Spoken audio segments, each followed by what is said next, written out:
I have with me today Birgitta Visser, soul empowerment coach, divine channel, and light language healer. She is a bright light and definitely somebody worth having a conversation with. And that is why I feel lucky and I feel honored to have this conversation with you. Birgitta, welcome. Thank you so much for having me, Stephen. Well, do you feel honored? Am I a light bulb? Well, I'm sitting in front of a light bulb. A bright light for the soul. I was kidding. I know. Are you a light bulb? Well, I don't know. Can you plug in somewhere? I don't know. Um, yes, to the universe. You plug into the universe, and that's how you get bright. Absolutely.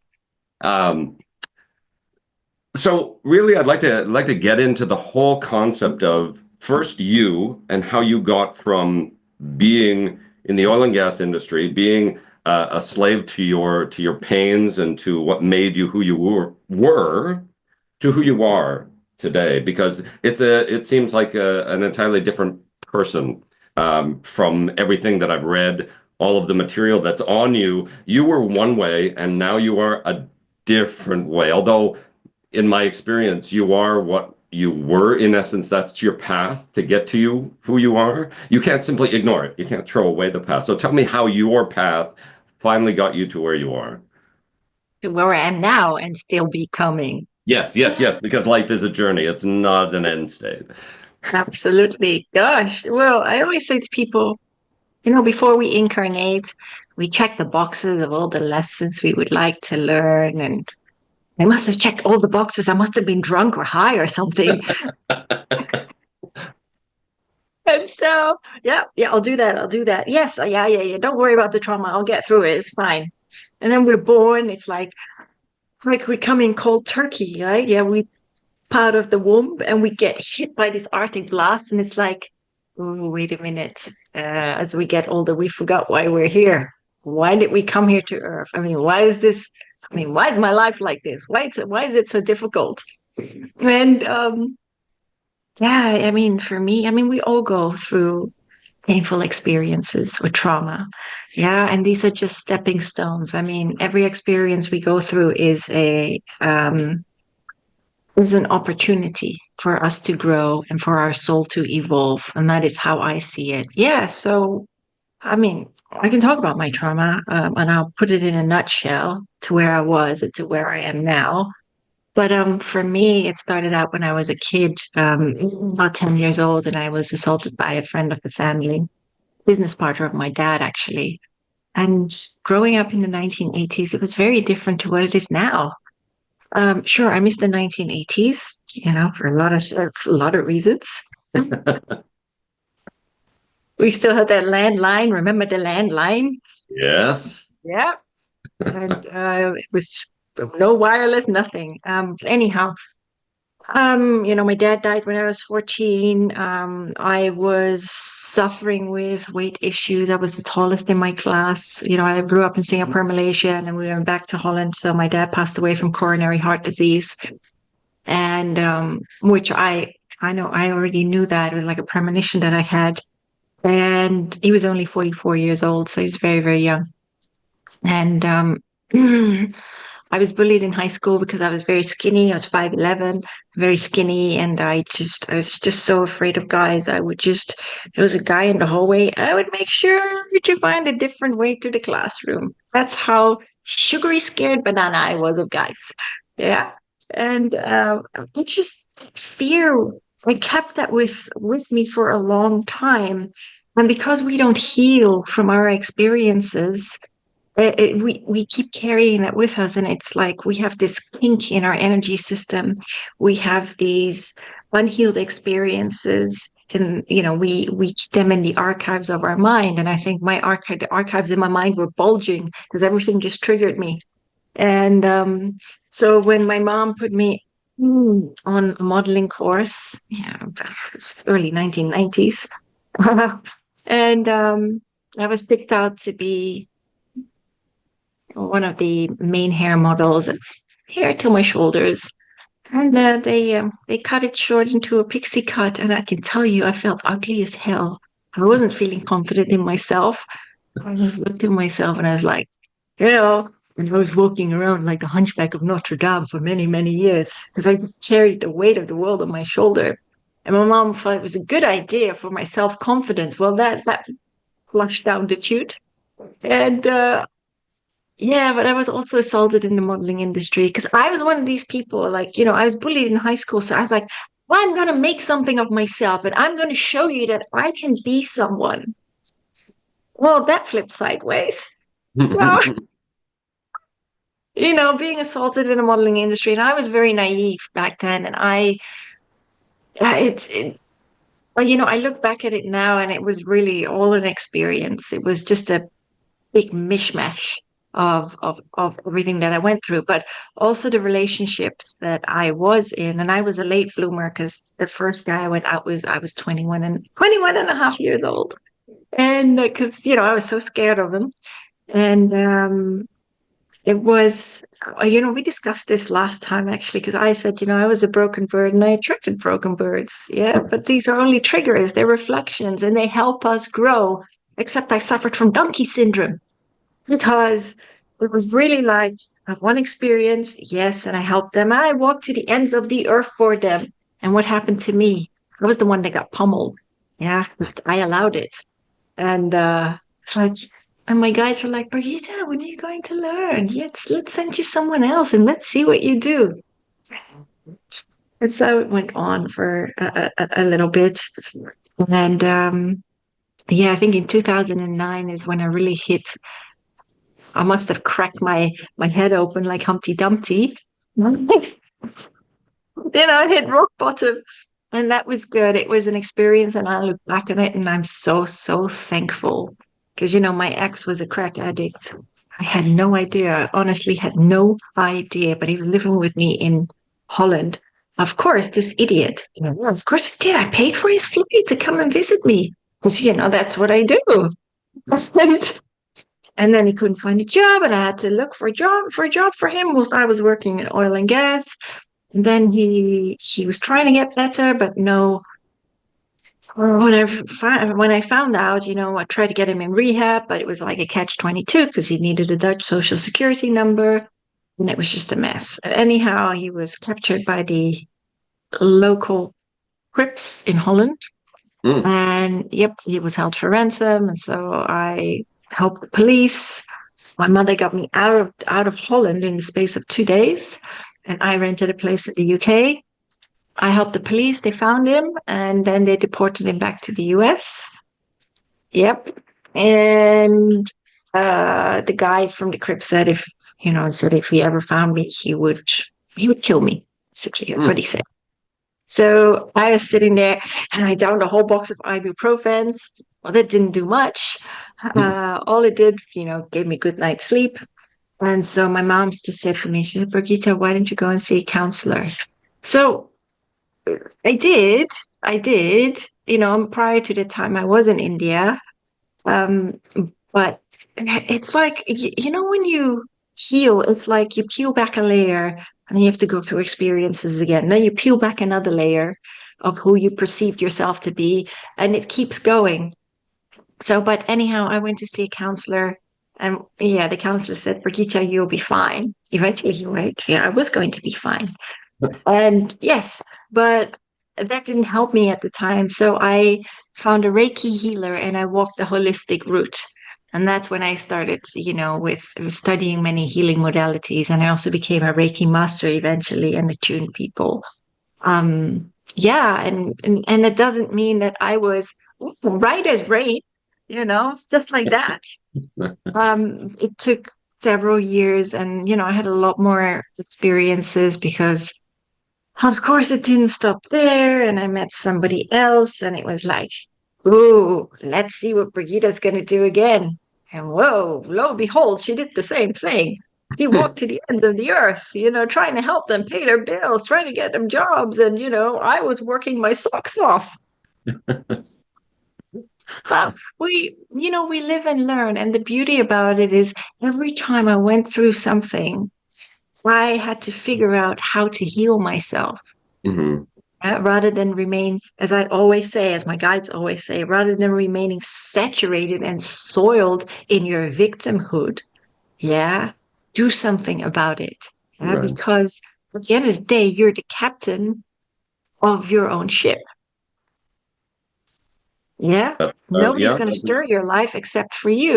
Whether Yeah. you want to stir it against the cliffs or back into open water, Yeah.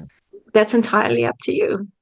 Yeah, that's it. It brings to mind a quote that I've heard. I can't remember where it came from, but I took note of it after we had had a conversation concerning that it's not the mistakes we make that define who we are, it's the choices we make afterwards. And I read that Yes, and I thought, yes, that this is sounds correct. so much like you that I had to bring it up when we were speaking to say that it's not about all the mistakes. The mistakes are the learning curve. The choices we make after are the decision points They and are. understanding where a decision point comes into play, because a lot of people, they make mistakes and then they dwell on them and they cling to them and they say, see, this is why I'm this way because of these things, and they cling, as opposed to look at the mistake, say, yeah, that's a mistake, and learn from it, and then make a decision to move forward, make a decision to say, you know what, I know this is going to happen again. I know, because that's my nature, to be open and accepting.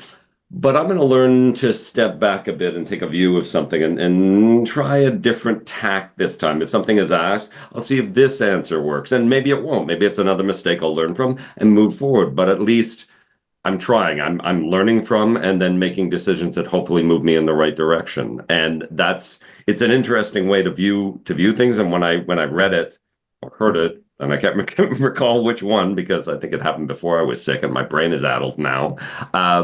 I had to bring it up when we were talking because it so fits you and the model that you work on, that yes, there are mistakes in life. And in the past, a lot of people, even because we're talking, there's an audience that's listening to us. So they're not listening now as we're recording this, but as they are listening to this, they will feel this similarity. They'll feel this affinity to your life, in the sense that, yeah, I've made mistakes. I've done really, some really bad things, or bad things have happened to me. And it was my choice to either stay in that and dwell in that, like you say, dwell in the filth in history, which is already gone. It unless you figured out how to build the time machine, you can't go back into that. The only place it exists is here, and this is an extremely powerful thing.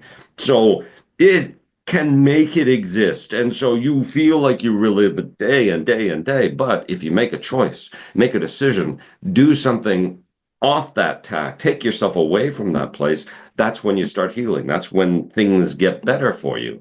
And from my perspective with you, I guess the turning point was, as you said, when you cracked your head open like Humpty Dumpty, when you were at that lowest point, you looked at your environment, you looked at where you were, and you went, you know what? There has to be a change. I need to step away from this. This cycle just keeps going, and it's not my doing. It is simply an existence that I need to just step away from and see what else is out there, see what the differences can make for a better you.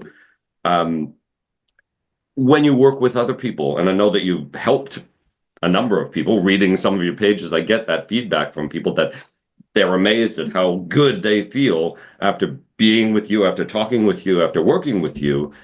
How do you choose the people that you work with? What is the thing that you see in them that you feel, this person I can help you. But if you talk to someone else, you go, you're not there yet. I can't get you to where you need to be because maybe they're not yet in the state of mind that allows them to go any further. They're basically Sure. saying, yes, I'm hands crossed across their chest, and they're saying, okay, I'm fine, but I just want to talk to you to see if I can maybe get a little bit better. And you're looking at them going, no, no, I'm talking to a brick wall, and there's not a whole heck of a lot I can do. So tell me what you see in people that makes you feel this connection enough that you say, yes, I can take you along a path. I can be a guide to get you there.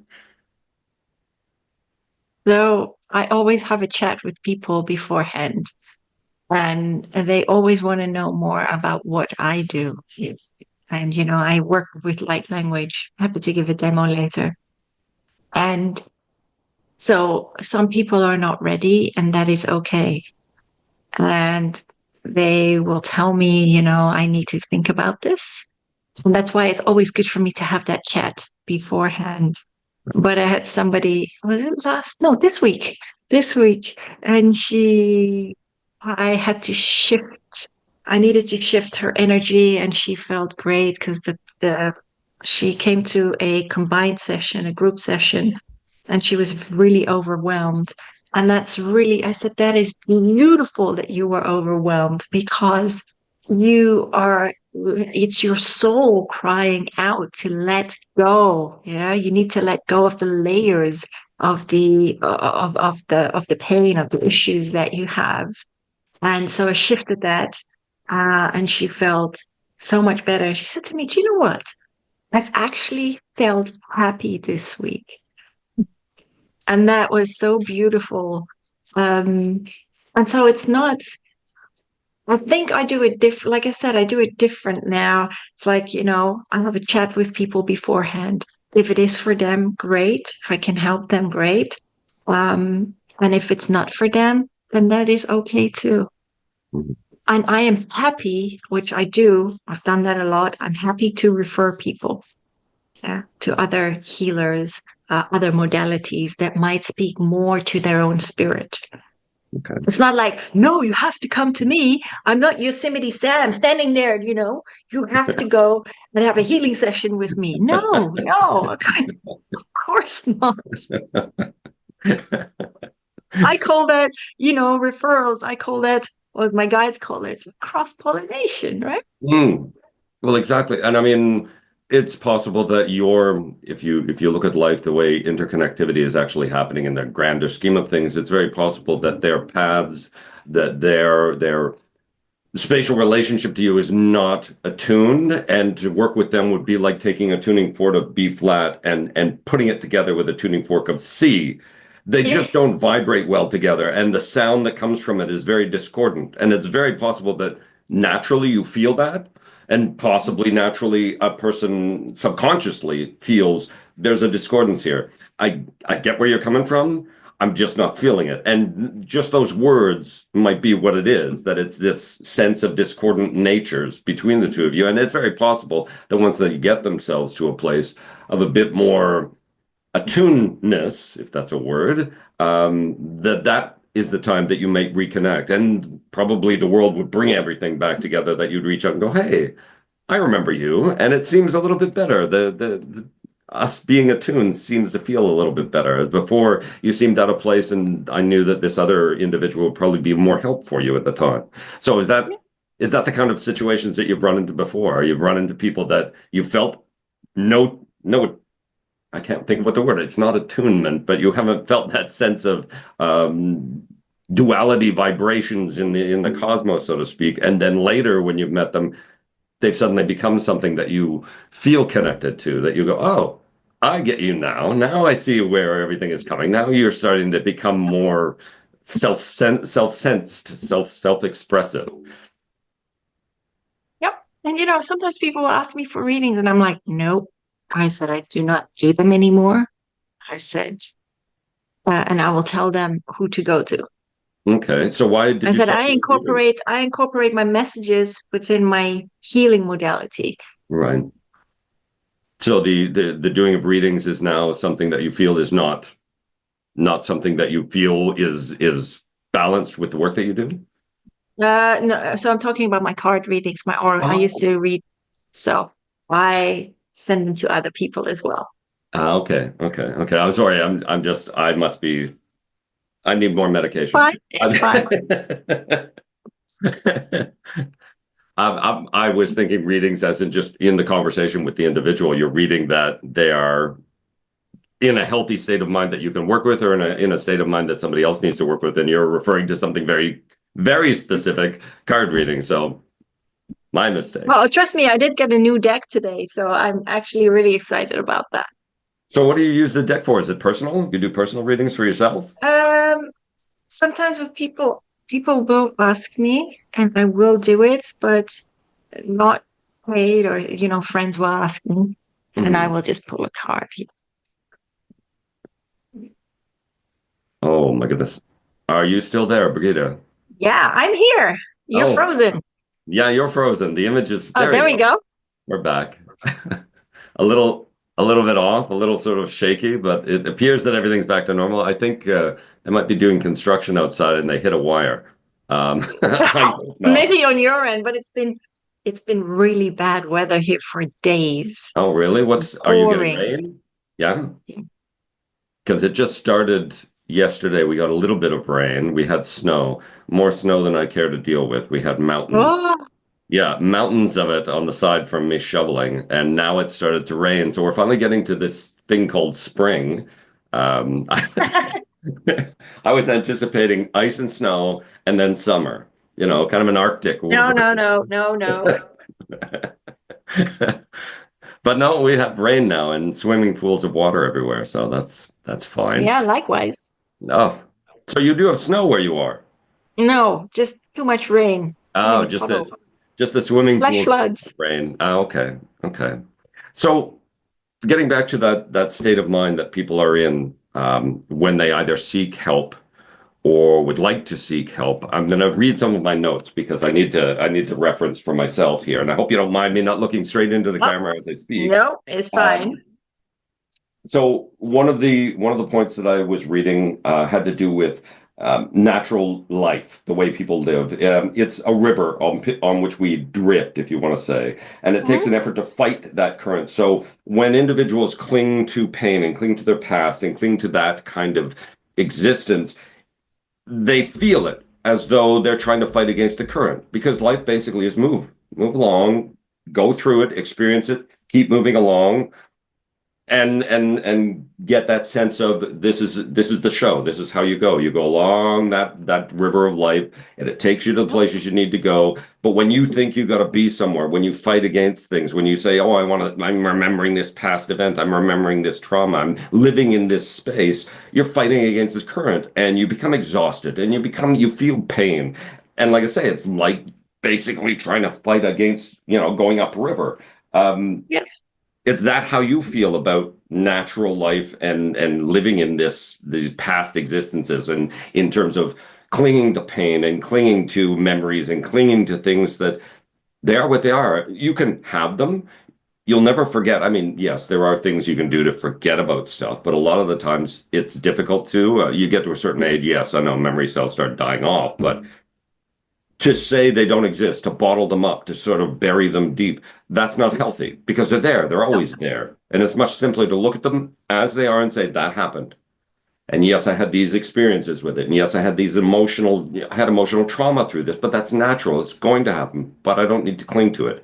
I've grown. I'm moving forward. I'm along my path, and the events that will occur may make me happy, may make me laugh. I'll see some little kid sitting there playing with a puppy and I'll have this huge smile on my face, and that's an event that will eventually fade into the background. But all of these things happen with the purpose of educating, right? That we learn Yes. through life. And is that the kind of message you give to people that are experiencing trauma, that feel like when you speak to them, they feel as though they're entrenched in something? And do you try to Yes. give them that message of there's hope, there's light, follow that, as opposed to clinging to what you're clinging to right now? Absolutely. I mean, if you cling to your past, how can you ever move forward? Yeah. And we have coping mechanisms. Mine was really starving myself and working like an idiot, having several jobs at the same time. But yes, it's only you have the power to change your story. Yeah, only you. And it is true. Whatever we think, we create and we manifest. And our mind is a very eager beaver. It's always listening to what we say to ourselves. If you say, I suck, yeah, then what are you doing? What are you saying to yourself? Yeah. It's like kick the negative committee out of your head. You are so much more. I mean, I always say to people, you're beautiful because we're all beautiful. Yeah. It's our soul is always is always perfect. It's pure. It's unconditional love. It's merely that we have layered ourselves with so many layers of conditioning because of society. And that's why people get their knickers in a twist. They suffer from so much trauma and they remain there because they don't know how to move forward. And it's really about shifting our consciousness and shifting our mindset And there's nobody here to save you. You are your own savior, right? You're your own super caped hero. And it's tough when you're at the bottom of the barrel. Yeah, and you're trying to figure out how to get out of a situation or an experience.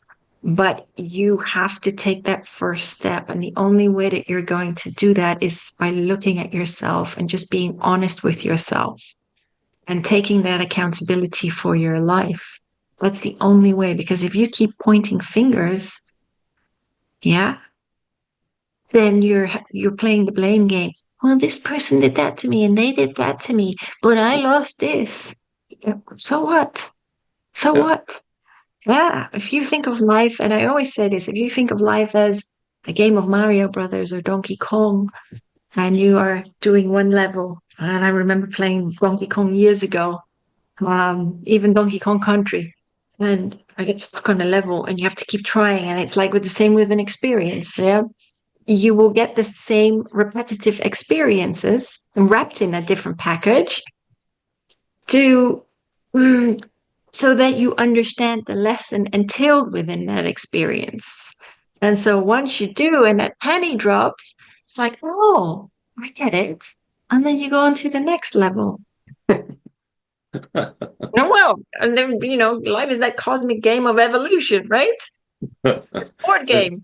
this is true. Only you don't get the musical background when you're going through these circles and cycles of life. You don't get the da, da, da, da, da, da, and hopefully copyright won't kick in because we just did the Mario sound. But although that would be a lesson to learn, don't make Mario sounds. Although they can say I'm tone deaf, and that probably didn't sound like Mario. No, it Something you didn't. mentioned in one of your books, you say a quote from Buddha: no one saves us but ourselves." Exactly.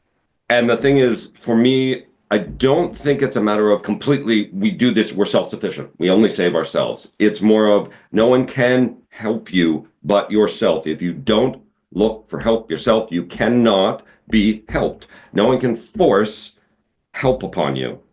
Right. So I look at the ideas that you gave about the Mario game, and I look at it more like I'm in a dressing mode, and I've been wearing for months and months and months this disgusting sweat top and sweatpants and, big woolly socks. And I wander around my house, and that's what I wear. Every single day, it's the same clothes. I don't wash them, I don't change them. They get rank.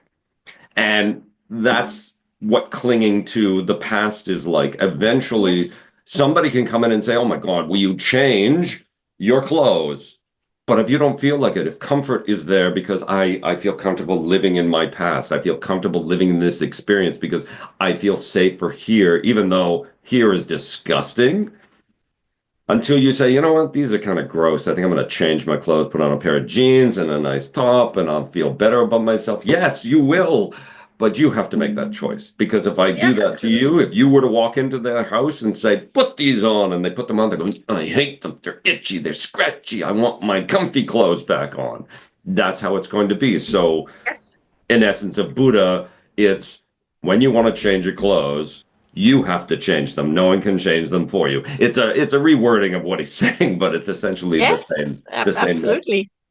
Um, Another one, and I'm looking for this in my notes here, is if you were someone else in the audience, let's say somebody who's listening to us right now, and they are questioning, their clothing, their outfit, so to speak, their mindset, their health, their mental health, their spiritual health. What would you say to them to get started? Where's that starting point? Where's that place where they can look, where they can go? That for them is, yeah, this is a good place for me to start. This isn't, I won't say easy because life is not easy, and sometimes the effort that's taken to remove the outfit might be more than they're willing to take, but it has to be a first step. So what would you say would be to them a first step? Do this first, and then everything else will fall into place. Well, then comes back to that responsibility. Yeah. What are you willing to do to make the necessary changes so that you can live a more fulfilled life? Right. So would Yeah. you then say get them to Say journal it, write down the things that they want to change about themselves, or Yes. write down the things that they feel need to change about themselves. Is that what you would say would be an easier first step before they need to take the step of and Do you decide to know how do many? It's a good point. It's a good point, but many people are too lazy to do that. You it? You're know, gonna it's make me true. you're gonna make me spit water Oh, like, oh my here. gosh, do I have to weigh the pros and cons? I don't really want to write about it. Isn't there an easier way? Well, no, actually, if you really want to heal, if you want to improve your life, it starts with you. What are you prepared to do? What is that first step? Mhm. For some it's journaling, for others it could be counseling, or following another holistic route. It's making little changes in their lives. I always say, and I used to, when I had done combo medicine, shamanic frog medicine, I made a whole list, a bucket list of the things that I wanted to do and the things that I wanted to change, and stuck them on my fridge, Right, and that worked for me. And then I crossed it out. Um, so for me, that worked. But what works for one doesn't necessarily work for another. right. Um, but it's really up to them how they're wanting to change their story. So in essence, the the distilled version of that would be they need to identify in some fashion the things they feel they want to change, Yep, and then take the steps that they feel they need to do to make those things change. So if it's, I need to absolutely. get rid of the poisonous people in my life, well, how would you go Yes, about doing that? Basically, think about it. Well, maybe I need to stop texting so and so because all they do is yes, absolutely. sad things to me and it's just so depressing, or I need to stop answering the phone when so and so calls because, but the thing is, then it's for them, it's imposing negativity on negativity. Then they might feel guilty. Well, maybe I should talk to them. It's setting the expectations of, I'm going to be changing and speaking to the individuals that it will impact and say, this is me going on a new route. You may be impacted. Please bear with me as I change the things I need to change.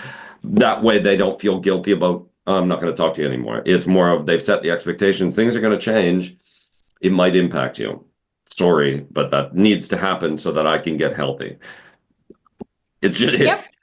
oh, thank you. I got And ratification you on know what? I always say as well, declutter your home. You declutter your home, you declutter your mind. Really? Is No, that? yes, it works wonders. It worked wonders for me. Oh, because I live in clutter.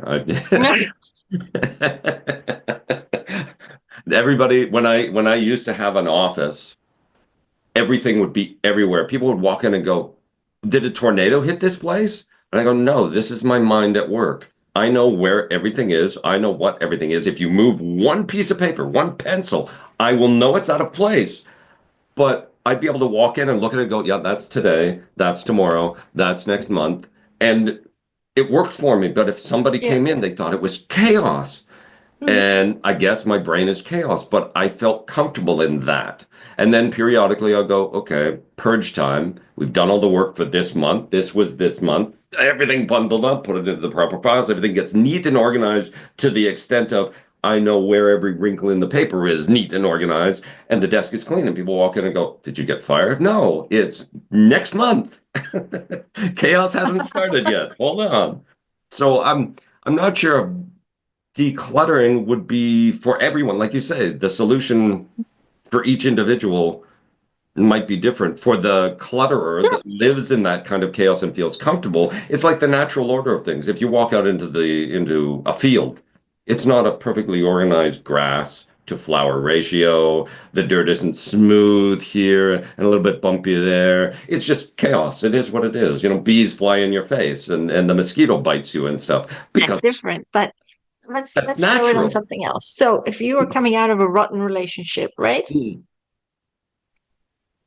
Which I did last year for a narcissist, and I was living with a narcissist, but I kicked him out after 3 weeks, and that took every ounce out of me. But it did. But I had that, I needed to do that for my own health and well-being. But everything that he touched. I threw out, charity bags to charity, got rid of everything. I Hmm. did not care. So that is different. So if someone toxic's been in your life and in your home, don't keep it. Get rid of it. Yeah, because you want to be able to breathe. And You it's want to sort be of able like to shut purging the memory. door and move on. Yeah, it's like getting rid of the triggers of memory, right? That you look at, Yes, exactly. that That's came it. from this. So and so was here. And by getting rid Yeah. of it, you never have that trigger in your head of, oh, I remember who did this. I remember what that was all about. Yeah, And that's that the makes thing with perfect sense. triggers. It's we were you touched upon that earlier and about the past and triggers. But I remember when I was an EFT practitioner many years ago, emotional freedom technique. It's where you take through tapping, you take the trigger out of or you take the emotional triggers out of the experience so that people can talk about their experiences without being triggered. Right. And so that's one of the things, though. I mean, I look back at my life and I'm like, I'm grateful for everything that I've been through. I have forgiven myself, I've forgiven others. I hold no bitterness. And that's the thing we do. We hold on to so much anger and so much bitterness. And we keep that stored in the cellular memory of our bodies. And it hits our central nervous system. And it will come out in some form, some way or another in the form of a dis-ease, Hmm. and it can be anything. Yeah, But what it also does, the energy bleeds into our environment. And so we create a lot of crap and we wonder, you know what, why does this keep happening? It's not to me. Why do these things keep happening for me? Yeah. And how much further are you willing to fall before you realize, you know what, it's time to get up and change my life. true. Very, very true. You're talking about the work that you did as an EFT, that there are a lot of military personnel and other individuals that Yeah. have had very traumatic experiences. They have PTSD, and Yes. they can't face the things that give them that, the triggers that set them off because they are so traumatic. And some of the reading that I've done, I understand that they use, and you've used psilocybin, microdose psilocybin, to Yeah. help you look at events, look at life through the lens of a third party almost. You feel like I'm seeing things like it's a movie. It's not me, but it's me. Wow, this looks so much like me, and this event is so familiar, but there's no emotional connection. There is no emotional trigger because you're so disassociated from it. And psilocybin helps that disassociation. I'm not saying that I'm a proponent, yay, anybody who's had or has PTSD use psilocybin and you'll be cured. Not the case. It's simply a matter of it's one of the tools potentially that you can investigate if you have that kind of an experience to help you get past it so that you can see it for what it is, understand your triggers for it. You won't eliminate things. I mean, years of therapy have told me you don't eliminate things that happen to you. You don't eliminate the triggers that occur. What you can do is mentally build the, what do you want to call them, a traffic cop in front of it. Event occurs, trigger goes off, and the policeman stands there and goes, hold on, is this the same event, a similar event, or something that you're simply associating with the event? And your body says, oh, wait a minute, I can pause and breathe. I can look at this from Yep. an investigative standpoint.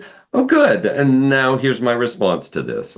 As opposed to in the past, you would say event occurs, trigger goes off, you respond, and it's like, ah, and people look at you. What, someone just dropped a fork. What are you doing? And it's no, in my mind, it's this occurred. And that's the reason for building that disassociation from the event enough that you can formulate the methodologies to stand in front of it and allow yourself to accept this is an entirely different event. Stop reacting to it as opposed to understanding it and responding to it. That's the two words, is reacting to trauma, reacting to your past, reacting to those events that you've clung to so much that it is simply a reaction as though it's occurring again and again and again, or responding, which is see the event, correlate how it relates to that event that you've had in the past, because your brain will do it. It is a natural process of the human brain Mhm. to compare. Is this like this? And then you can say, and here's my response to that. Yeah, this was like that. And it kind of makes me feel not too good. So can we not do that anymore? It's an entirely different way of reacting, not reacting, responding to the world, because the world will continue to do things. Your life will continue to do things, much as you said, we get tested. For whatever reason, the cycles of life are there to allow us to grow. And growth happens not as a result of what we do, but it's simply a process of if we keep our mind open and we don't allow our cup in our head to fill up with a set of nonsense that this is life and this is the way the world works. But in essence, it's always full or always empty to allow more knowledge to flow through. We're a sieve as opposed to as a cup.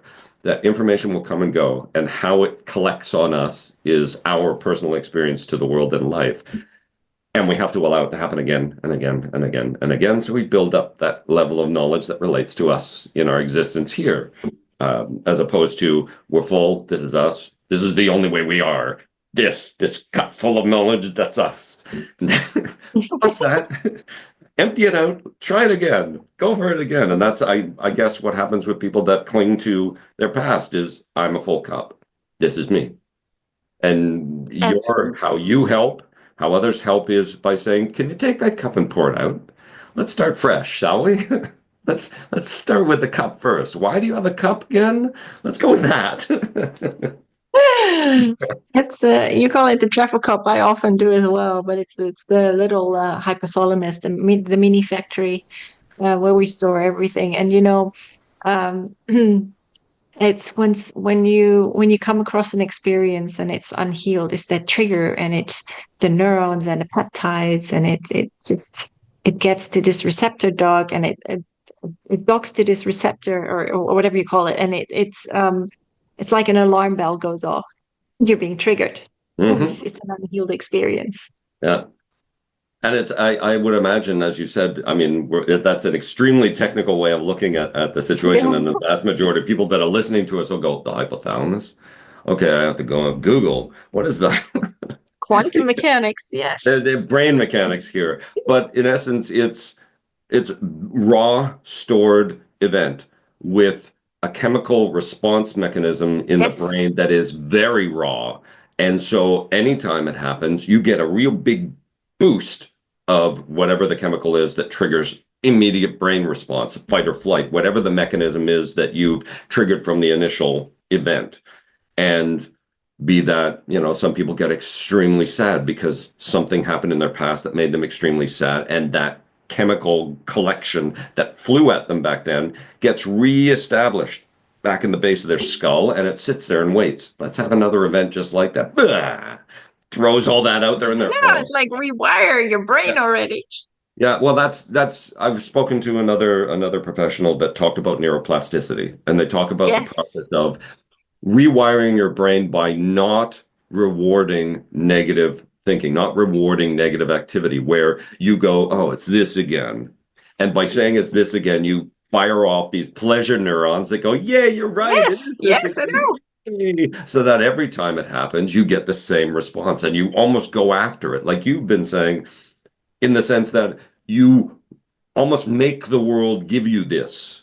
You're having a rotten life, and why does this always happen to me? And it always happens because you've made your brain accept that when you see things like this, that's this. Hooray! And you get the thumbs up and you get the little pleasure bump in your head, and you go, yay, I'm sad. Hooray, I'm angry. And you need to start looking at the situation and go, you know what, that's just the way the world is. I'm driving my car, I'm walking my street, I'm in a relationship with so and so, and this is a different person. This event is entirely different, and I'm not going to give it anything. I'm going to be happy when, oh, they opened the door for me. They said good morning to me. I got a little kiss on the cheek, and wow, that was nice. I really like that. And bang, you get a pleasure response from that. That's, I got a happy from a happy. Woohoo! Another happy because I'm happy about being happy about the happy that I got. And you just keep firing it up and going and going and going to the point where you just walk around with a smile on your face all day. And that's from a technical standpoint, that's neuroplasticity. That's rewiring the brain to respond positively to positive events as opposed to responding negatively to negative events. But that's self. That's that chemistry, self chemistry. The conversation we're having is about getting our inner selves, the non-chemical version of our inner selves, to be happy, to be accepting of this where we are and not feel trapped in Yes. a circle, not being crushed into this little wedged box that is past, that is, this is the trauma I had, and it sits in there and it goes, you guys need to let me out. I'm not happy in here. I want to be free. I want to be part of everything else. Yep. And we don't want that because fear, what's out there? I can't let that out. I can't be happy. What'll happen? If I'm happy, somebody might make that horrible. If you're afraid of being happy, you won't be happy. And then there's the basic principles of this is the way I'm supposed to be. You know, my parents always told me, you're not supposed to be happy all the time. What's the matter with you? Just be sad once in a while. It's good for you. Uh, Society deems that not correct, even though, you know, you see on social media, these guys can be happy, but you're not there yet. So you shouldn't be happy until you're there. All of these things are that crushing weight that holds you in place. And the stuff you're speaking about is related to letting go of all that and simply Yes. being and being allowed to be happy, being allowed to experience things. Yes, you're allowed to be sad too. If something makes you sad, feel that emotion as opposed to blocking it. Because Absolutely. there are people that don't be sad. They say, no, I'm not going to cry. Real men don't cry. Real business women don't cry. You Yes, do? they do, and it's because they don't that they feel horrible all the time, and where they just get rid of all of those blockades in their head and simply say, "Yeah, this is sad. I'm going to be sad. This is happy. I'm going to be happy." And that's sort of, I guess, the message that you're putting forward is. Mhm. But please allow. Yeah, it's really about we are, from when we grow up, it's like we are taught to be a certain way, live a certain way, act a certain way, and that's what I call the societal matrix. Why do you think so many people are unhappy and then they don't feel at ease in their own skin because they're forced to do something that doesn't agree with their spirit, and their soul is not aligned within their body. And I mean, look at social media. Oh, look at me, look at me. Look, try these products, try this, try that. And we are bombarded. And it's the same with television, right? I mean, it tells a vision. I mean, that's old news. But I mean, I don't have a TV. I don't really care. I don't care for it. I haven't had it for years. But everything, people are bombarded with things. And it's all an illusion as it is anyway. And it's all to deviate us from our true nature. Um, that's the whole setup. It was designed that way. And what are we? We are love. That's our divine essence. That's who we are at our core. And it's all about returning to that love for ourselves, and one another. I mean, how many people can look in the mirror and say to themselves, I love myself? Yeah, I accept myself as I am. I appreciate myself. Um, and it's so important to love ourselves. And that's why we're so stuck in this battle of the ego, because the ego sits in that driver's seat. And it's all about competition. It doesn't mean competition isn't healthy. In sports, it's completely different. Yeah. But competing with someone else or being judgmental, being opinionated, well, I'm sorry.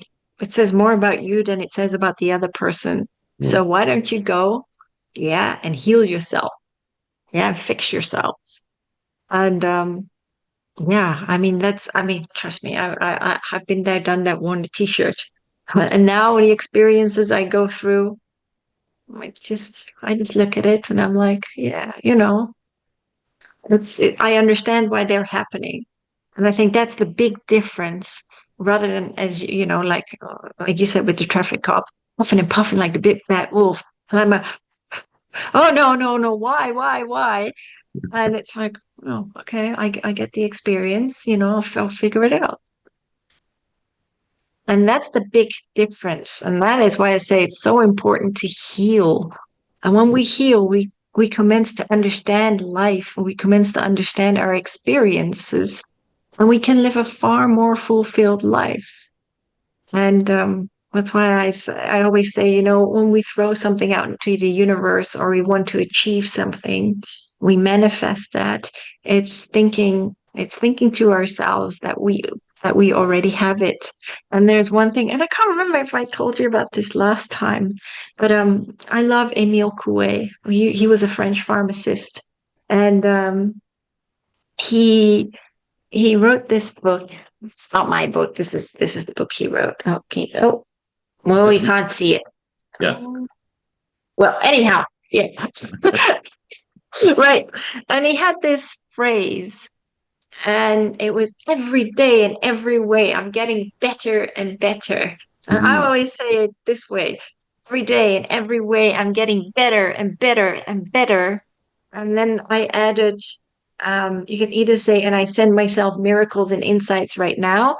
But these days, when I walk my dog, I say, the miracles are happening right here, right now. And it's saying that with energy, yeah, because we are energy and that energy moves. And just because we have kinks in the cable, it's like we will figure it out, because it's like when the energy moves, solutions will crop up. Yeah, Mhm. it doesn't remain stagnant. Right. Well, I mean, when you say that, it strikes chords in me that make sense. And I'm sure the people that are listening feel the same way, that when you walk around with the blockades in your head and you walk around with oh, I got to go through this again, but you're not looking ahead. You're looking at the day and you're saying, oh, I've got to go through this. Nothing much happens. When you're Correct. driving and you're thinking about how horrible the traffic gets more horrible. And Yes. but as soon as you tune out that and you think to yourself, oh, I'm really enjoying this song, or I'm really enjoying, you're having thoughts about something really positive, something really fun, something that you're planning to do, or something that you did before, all of a sudden you'll notice, if you don't look at it too hard, but you can notice out of the side of your eye, the traffic doesn't seem to be bad at all. And everything seems to be going well. What's happening? And what's happening is you are manifesting a sort of a more serene life around you. It's nothing that you're Yes. doing. It's happening because your state of mind has changed. Your state of soul has changed. You're not at the world, and the world isn't back at you. In the words that you said, if you live a Correct. life where your finger pointing, basically the universe points its finger back at you. Yes. And you're not going to like the outcome of things like that, because it just gets more and more and more. It becomes a multiplication exercise of how many times you do this is tenfold what it comes back at you. But as soon as you stop that, as soon as you look forward, as soon as you say, as you said, you go for a walk and you say, miracles happen around me. I'm getting better every day. You feel better every day. And to say, life is about, if you allow yourself to heal, but the healing process is a journey. It doesn't have It an end is. date. You never get better.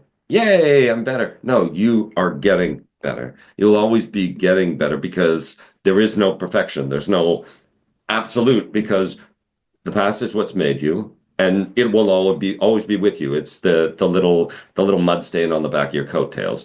It doesn't go away, but as long as you recognize it for what it is, it's not going to bother you in any way. But it will follow you right to Exactly. the ends of the earth, because it's part of what made you who you are. It's your uniqueness. Mhm. Um, but the thing is that it's looking forward and looking positive forward. That the more positivity you put forward, the more the universe brings positivity back to you. So saying I'm getting better in every way, you will feel better in every way. If you say miracles are happening around me every day, right now, and all the time, you're going to start noticing. You'll look out and go, wow, look I at that know. flower. Look at that. Where did that come from? Oh, it came from the universe going, you know what? Here's a little miracle for you. There you go. A dog will come up and lick your hand as opposed to the one that bit you the day before. And how did that happen? Because it's the little things. Little things, as long as you recognize them and appreciate them, all of a sudden they start happening more and more and more, because they're actually there. It's the way you respond to them. It's your reaction to them. It's the choice you made as opposed to the Mhm. thing that happened, right? And that's what I said in the beginning, that it's not about the mistakes. It's about the decisions. And it's not about the bad things that happen. It's about how you appreciate the things that are around you, the good things, and Yeah, continue to yeah. do so. And It's as much like, as, go ahead. yeah. Sorry, it's like at the beginning of this year, first Saturday of the year, when I was walking my dog at like 5 a.m. in the morning. I walk through a wooded area and I look up at the sky because the stars here are so bright and I love it. And above me, shooting star. And all I said to spirit was like, to the universe, thank you. Never If you, seen it before. So it was amazing. but I mean, if you'd been walking your dog and thinking to yourself, I have to see one, I want to see one, I want to see one now, I want to see, you probably wouldn't have No, I seen one. didn't. Yeah. Just happened. It just, you looked up and you were happy and serene, and bang, there's one there, and you go, wow. So I just said thank you. So I know it's going to be a very transformative year. So that's beautiful. That's fantastic. That's absolutely fantastic. Um, so I have to say that I really appreciate the conversations that we've had. I really appreciate the fact that you're out there being positive, exuding positive energy, helping individuals, helping Yep. more than individuals, because as much as you believe that the people that you are in contact with are the ones that you help, it's more than that. Because the people that you help now go out and they interact with other people and they bring that energy that you've given to them, that you've helped them realize within themselves, to others as well. So Yep. you compound the effects that you have just on the singular. So as much as you believe that the sphere of influence that you have is this big, it's tenfold that. It's Yes. 20-fold that. And whether you look at that and say, yeah, maybe that's ego, maybe I shouldn't think that way. I should just simply like the way I am and just be that way. I think you need to look at yourself as being a center of great influence and not small influence or just of yourself. Oh, I'm just me. Point. Mhm. I'm just me being me. I'm just me. But no, no, no, no, no, no. Being positive, being a candle in the dark, being a light, not at the end of the tunnel, but a light that people can look to and say, that's what the end of the tunnel looks like. Yeah. That's where I need to start working towards. I need to head in that direction. That's the positivity that you bring to even our conversation, to the people that you work with, to the books that I've read. You have two that are published, and I believe your third one is coming out. I have four published, Oh my two goodness. solo books, Yes. and then I have three more collaboration books coming out this year. Okay. And so the singular book, the third one that I read about pharmaceutical, it's not pharmaceutical, it's natural Are you alchemy. ta- oh, the one, are you talking about the ayahuasca and Yes. psilocybin? Yes, yes, That yes. one comes out later this in several months, yeah. Oh, Because okay. I did psilocybin as well. So Yes. I saw the gummy bears in the 1950s years. And then it was like, oh, to Lolly Dolly, this Dolly Wonderland. And but that when I did that, it made me realize that we are all one. And I just saw everything being interconnected. And that was just so powerful for me. It was really, really incredible.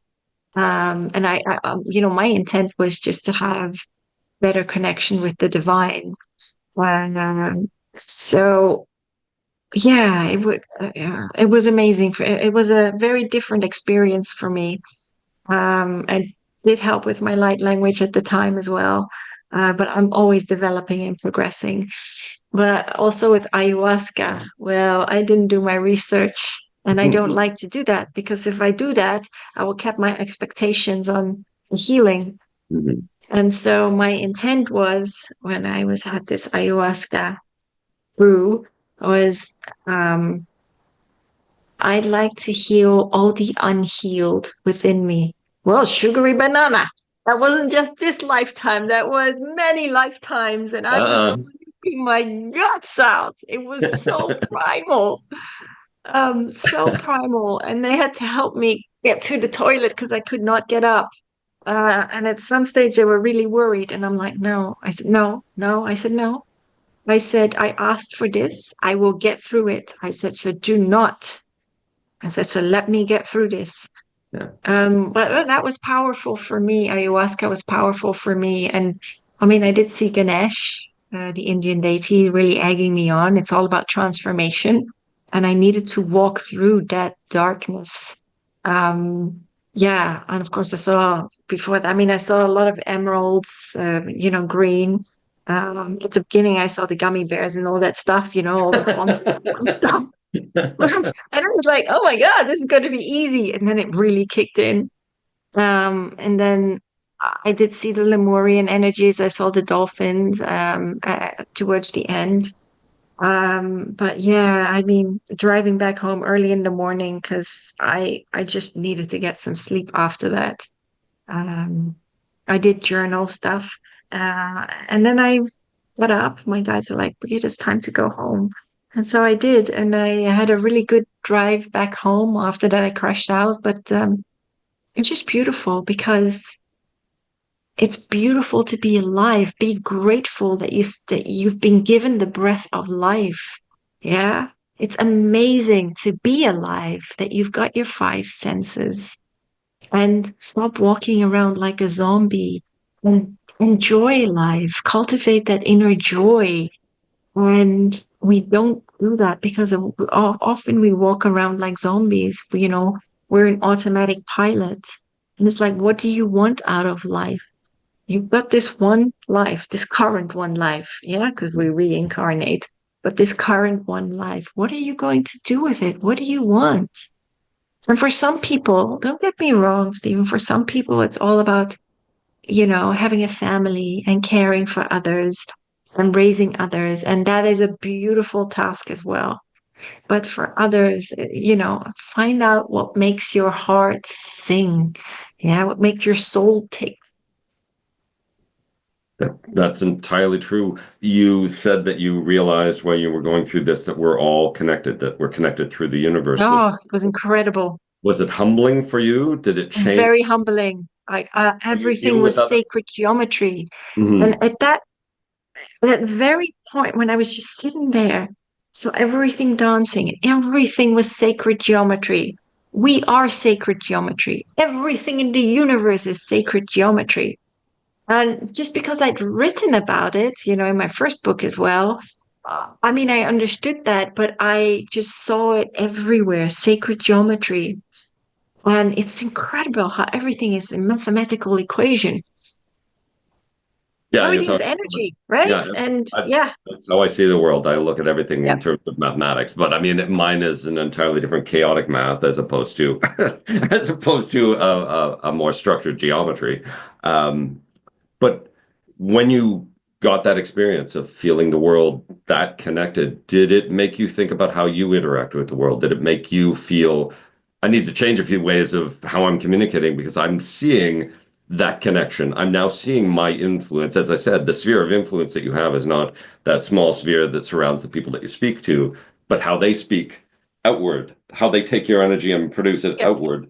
Did that experience make you look at that and say, Whoa, I need to sort of pull myself away from this, extract from the sense of I'm helping people to, I'm doing more than that. What I do actually goes further, and I need to sort of gauge where that goes as opposed to just letting it happen, just throwing it out there and saying, what'll happen is happening.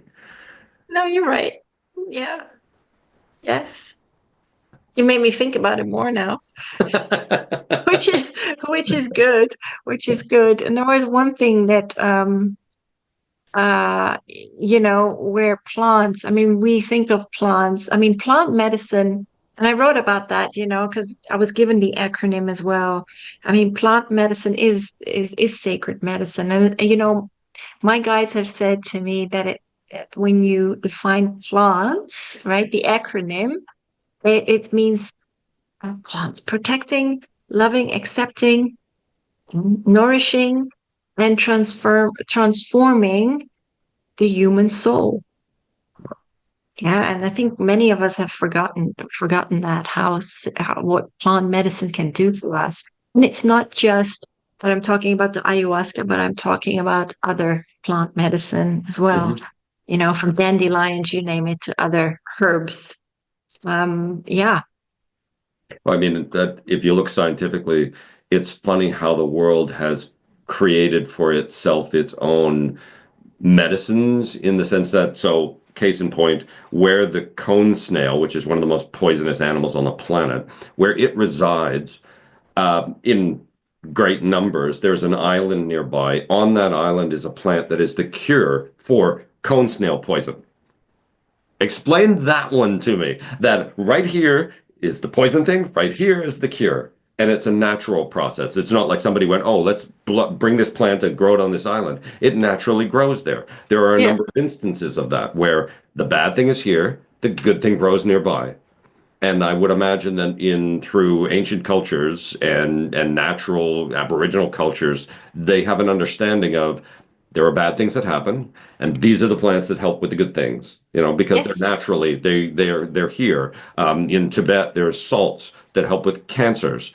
They're natural. It's in the mountains. It's not like they produce Yes. them chemically. They just go and they mine this out and we eat this. And for some reason we don't get that bad thing. Well, that's because this is the cure for that, or the aid against that.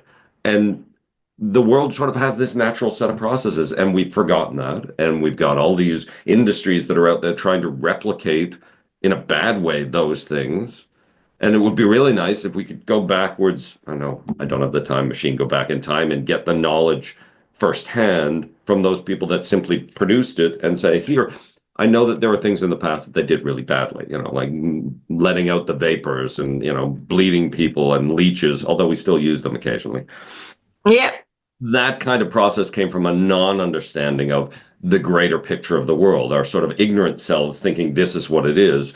But it probably came from a place in our heads of understanding that there are natural things that help with the problems that we're experiencing. They just couldn't quite grasp what those are. Had we gone back further, that's where the brain works properly, right? That's where the mind has already understood. Here's a bad thing, and this is the good thing that goes for the bad thing. And it's a simple one-to-one ratio. Um, and what you've gone through, the third book that you mentioned that's coming out this year, that one is sort of a conversation around that topic, that there are things that help you and they're Yes. natural things. And you have to be willing to take the steps because they can be pretty harsh. In your experience, they're extremely harsh, but you have to make that commitment to, I'm taking the path. I don't want help Yes. against it. I need to go through this process. Yes. And this is a tool to get me there. Now, maybe there are less extreme versions of that tool, but at least it's a guidepost for people to look at, read your book and say, hey, I might be able to help myself. I'm going through something that I can't do on my own, and maybe what I need a little assistance from the natural order of things to get me to Yeah. a place where I'm better off. And that was because I got out of that rotten relationship. I mean, I say rotten, I mean, I'm thankful I went through it because I was able to shut the door, but I also knew I needed to heal myself and I was just guided. Yeah, because I really listened to my intuition. I really do. And I was guided and it was only an hour away from here and it was right for me. And that's why healing is an ongoing process. I'm still learning every single day. And there will be other experiences that will happen in my life. And I will need to heal. And I will probably do another different healing modality and peel back the layers. And that's okay. It's And you'll have to beautiful. document it. You'll have to document it because reading through what you've written so far, there's a lot of learning that other people can reading it find for themselves, there's somebody I can relate to. There's somebody who's taken a path to make themselves better. They've done things that I haven't even thought of doing, or I was a little nervous about doing. And I see that they've made it. They've taken that path and they're doing that. And so they will take courage from what you've done and follow you in that direction. Yep. And that's the best thing that comes from sharing personal experiences as you've done, allowing other people to see it and as the brain does, compare themselves to your situation and say, yes, I feel I've got some synergies here. I may take the same path. And they may, people may reach out, they may do, some means of communication towards you and say, do you think this will help me? I have a feeling that some of our listeners to this conversation that we're having may reach out afterwards and look you up and say, okay, I need to ask her a question. Is this good for me? Do you think I'm going to be able to handle this? Uh, and I hope you're open to that, to have Always, always. strangers reach out and say, I need to take a new path. I'm sort of stuck in a rut, and the I, CAA. I think it's, but you know what the beauty about that is? When people say they're stuck in a rut Mm, and they realize that it's the first step, right? It's the first step. mhm. I think, hey, you know what? I need to make the changes because I can't go on like this anymore. Yeah. As I mentioned, that no one saves themselves but themselves, right? Correct. Sort of misquoting Buddha. No one saves us but ourselves. You can't save. No one else can save you until you're ready to be saved. Is a different way of saying it. Absolutely. Yeah. And if you say you're in a rut, but you go, you know what, I'm fine in a rut, then you're fine in a rut, and no one will be able to pull you out of that rut. But as soon as you identify, I'm in a rut and I need to get out, you've admitted it. You've taken that first step, as you said. Well, Brigitte, it's been an absolute pleasure having this conversation with you. I think and I hope that our listeners are going to reach out, those that need assistance, those that want information, those that need enlightenment, because you are definitely a candle in the dark. You are definitely a light, a reflection of that at the end of tunnels for others. Um, I would say go and have a conversation with you, even if it's the first 20 minutes just to talk, that you can go, no, you need to go to this person. You need this help, as opposed to me, because I feel better having conversations with you. I feel encouraged. I feel like I should take walks and say, you know what? I'm getting better every day in every way, and miracles do happen around us, because you are one of the miracles that happen around me for sure. Thank you. Hey, by the way, did you want a short demo of light language? Sure, please, Okay. if you're up So, for yeah. It'll only take like a minute or so. it. Okay. Um, and I always say to people, if you've not heard of light language before, it's frequency healing because we are frequency. And it's nothing but love, really. It's just like, yes, on a conscious level, it's like, what? What are you saying? But it doesn't matter. It's like minion language, but your soul, it's what's important is that your soul understands the light codes just beautifully. And it just integrates with your whole being. Okay. Yeah. And it's ancient healing. So I'm gonna ask you, we can just dive into it, or if you have an intent, or yeah, I'm gonna say I think what we should do is allow the listening audience to formulate an intent in their mind, because they won't be able to speak yes, directly to you. I don't want to be a conduit and be the only focus. So I'm going to yep, be open to allow you to speak to everyone who is listening. And that love way that. you can be free to heal as many as you can, reach out to as many that you can. Yep. All right. So I'm gonna ask you to close your eyes Okay. and take a very deep breath in. Hold it and gently let that go. And take another very deep cleansing breath in. Hold it and gently let that go, and let go of any resistance, any stresses of the day. And just allow for an intent to formulate within the soil, within the fertile soils of your heart. And I will bring through the light codes from the many light beings, and just allow for the codes to wash over you. And know that you are divinely guided and protected always.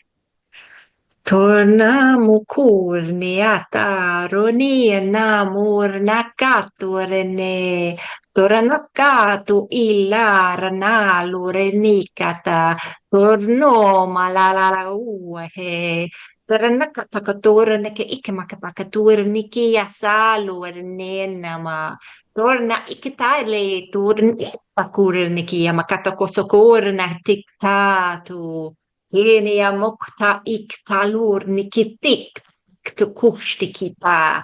Ena ukmalar nukurniata.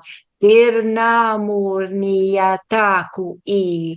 And they're saying just allow for the light to just flow through you. Torna niktikini amarne inniki talurniki talulurniki malarnaku ukmala teknaka teknaka terniki amakatarniki amaurniata. Hmm. And these are also the many ancient dragons surrounding you. Torniki niki yamala weti imki yamala niki yalarunuku. Tera nakatokotokoti yamantiki. Toti ti amornuku iti asolurni aka. Unia tikini awarni anatu tu i. Marini ataru niki yamakatalurin nikiti kata misalwe, tanurniana, moniana na inikiawa, malwe, tikke makatakotorni kitakotokotaka, sikia makatakotorno and just gently, gently, gently let all the heaviness go and allow for the light and the joy to flow like electricity through your veins. Taka kukura nikita moro nikita solula nikita la runuk ata lurunuk ata. And they gently, gently draw black. Kura nikita kmakta. And they thank you for being here. And whenever you're ready, just take a very, very deep breath in. And let that go and open your eyes. Wow.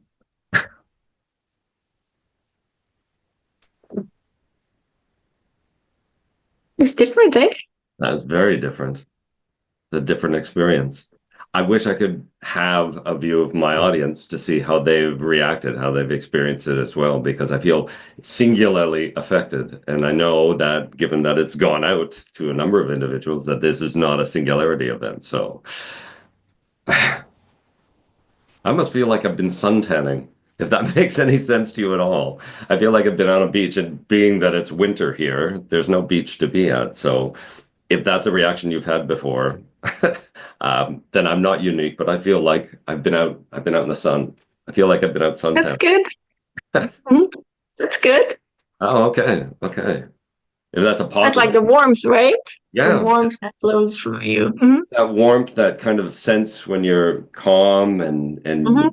almost like getting all that vitamin D into your system and it just Yeah. makes you up and happy. I just feel like that. And I don't know, if that's the actual you're supposed to feel that way. I'm No, expressing. there's nope. You can feel however you want.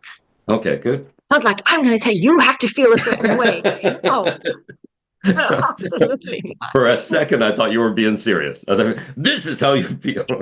You got this Your wrong. body, your soul, your experience. But next time, you feel this way, and that's it. This is the way.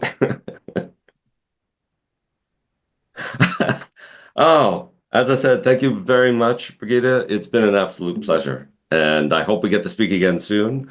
I've enjoyed this, and I'm sure the audience as well has enjoyed this. So thank you so, so very much. Thank you so, so much for having me. It's been a delight. It's been my pleasure. And as I said, I hope we run into each other again in the near future. I really do.